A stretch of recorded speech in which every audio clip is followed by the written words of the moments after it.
सोचिए, Oxford university जैसे prestigious campus के अंदर एक दूसरे देश में और वहां तस्वीर लगाई जा रही है ऐसे शख्स की जिसका नाम सुनते ही सिर्फ और सिर्फ हिंदू फोबिया और कंट्रोवर्सी याद आती है। दोस्तों, बात हो रही है पेरियार की। 4 सितंबर को तमिलनाडु के मुख्यमंत्री एम के स्टालिन ने ऑक्सफोर्ड यूनिवर्सिटी के सेंट एंटनीज कॉलेज में आयोजित एक कार्यक्रम में पेरियार की पोर्ट्रेट का अनावरण किया। ये इवेंट सेल्फ रिस्पेक्ट मूवमेंट के 100 साल पूरे होने पर रखा गया था। तस्वीर बनाई गई थी इंडियन आर्टिस्ट थॉटा थरानी के द्वारा। स्टालिन ने पेरियार को रैशनलिज्म और इक्वालिटी का ग्लोबल सिंबल बताया है और इसे अपना लाइफ टाइम ऑनर भी कहा है। दोस्तों, स्टालिन ने कहा, Periyar's thought should reach every part of the world. All existing forms of operation should be removed from collective rights to individual rights, all rights must be protected। Seriously, यही है तमिलनाडु का चेहरा। पेरियार्स थॉट्स मतलब जिस आदमी ने जीवन भर हिंदुओं के भगवान राम, गणेश और ब्राह्मण्स के खिलाफ नफरत फैलाई, उनकी मूर्तियां तोड़ी और जलाई, उसको ऑक्सफोर्ड जाकर तमिलनाडु का चेहरा बनाकर प्रेजेंट कर रहे हैं। ये दिखाता है कि स्टालिन और डीएमके की पॉलिटिक्स सिर्फ हेट और वोट बैंक के लिए है, चाहे उसके लिए तमिलनाडु की असली सिविलाइजेशनल लेगेसी चोलास, थिरुवल्लुवर, कंबन आदि शंकराचार्य सबको साइड में क्यों ना रखना पड़े। पेरियार का असली चेहरा रैशनलिज्म या इक्वालिटी का नहीं बल्कि हिंदू धर्म के खिलाफ खुली दुश्मनी का था। रिपोर्ट्स के मुताबिक 1953 में मंगुड़ी की एक रैली में उन्होंने सबके सामने गणेश जी की मूर्तियों को तोड़ा, सिर्फ इसलिए ताकि हिंदू आस्था को इंसल्ट कर सके। 1956 में चेन्नई के मरीना बीच पर उसने राम, सीता और हनुमान की एफिजीज को जलाया, उन्हें चप्पल की माला पहनाई और इसे अपना सो कॉल रिफॉर्म बताया। बाद में 1957 के थंजावुर कन्वेंशन में तो उन्होंने खुलेआम ब्राह्मण को मारो, उनके घर जला दो जैसे भाषण दिए। यही नहीं, 1973 के कराईकुडी स्पीच में उन्होंने फिर से पब्लिक स्टेज पर बोला था, किल तमिल ब्राह्मण्स। और उसके शब्द सिर्फ इतना ही नहीं थे। पेरियार बार बार कहते थे कि अगर रास्ते में सांप और ब्राह्मण दोनों मिल जाएं तो पहले ब्राह्मण को मारो।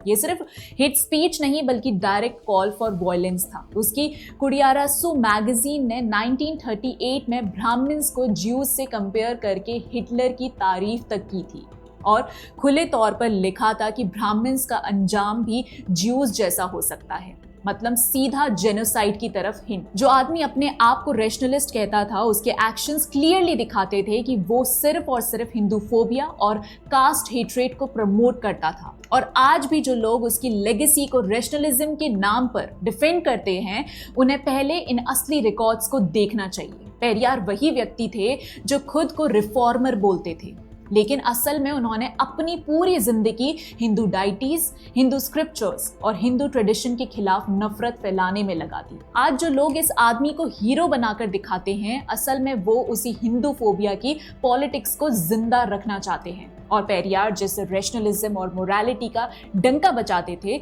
उसकी अपनी पर्सनल लाइफ ही उसकी हिपोक्रेसी का सबसे बड़ा सबूत है। ये वही आदमी था जिसने अपनी ही अडॉप्टेड डॉटर मनियम्माई से शादी कर ली, जो उससे लगभग 40 साल छोटी थी। सोचो, जो अपने आप को समाज का रिफॉर्मर बोलता था, वो खुद इतनी कंट्रोवर्शियल और मॉरली क्वेश्चनेबल जिंदगी जी रहा था। पब्लिक स्टेज पर पेरियार रैशनलिज्म का लेक्चर देते थे, हिंदू ट्रेडिशंस को बार बार कहकर उंगली उठाते थे, लेकिन अपनी प्राइवेट लाइफ में ऐसी हरकतें करते थे जो उनके खुद के स्टैंडर्ड्स को एक्सपोज करती है। मतलब सिंपल है, जो दूसरों को समझता था खुद उस पर चल नहीं पाया। उसका जीवन और उसकी सोच एकदम उल्टी थी।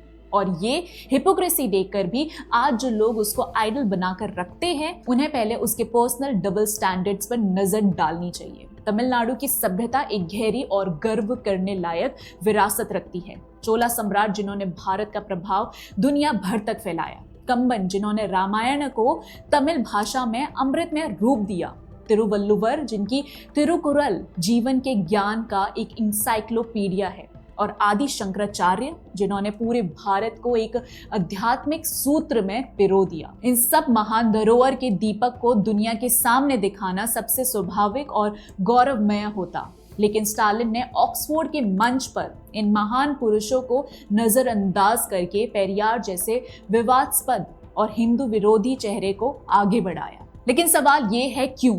जवाब सिंपल है, वोट बैंक पॉलिटिक्स। डीएमके जानती है कि पेरियार की सोच हिंदू ट्रेडिशंस को टारगेट करके एक Dravidian wedge Hindu divide create करती है, जो उनके पॉलिटिकल सर्वाइवल के लिए जरूरी है। इसीलिए चाहे पेरियार की पर्सनल हिपोक्रेसी हो या उसका पब्लिक हेट्रेड, डीएमके फिर भी उसे ग्लोबल स्टेज पर प्रमोट करती है। ये सिर्फ एक कल्चरल चॉइस नहीं था, बल्कि एक पॉलिटिकल कैलकुलेशन थी। डीएमके हमेशा से अपनी द्रविडियन आइडेंटिटी को अलाइव रखने के लिए एंटी हिंदू नरेटिव को फ्यूल करती आई है। पेरियार उस नरेटिव का सिंबल है। स्टालिन जानते हैं कि अगर हिंदुइज्म को टारगेट करते रहे तो वोट बैंक कंसोलिडेट होता रहेगा।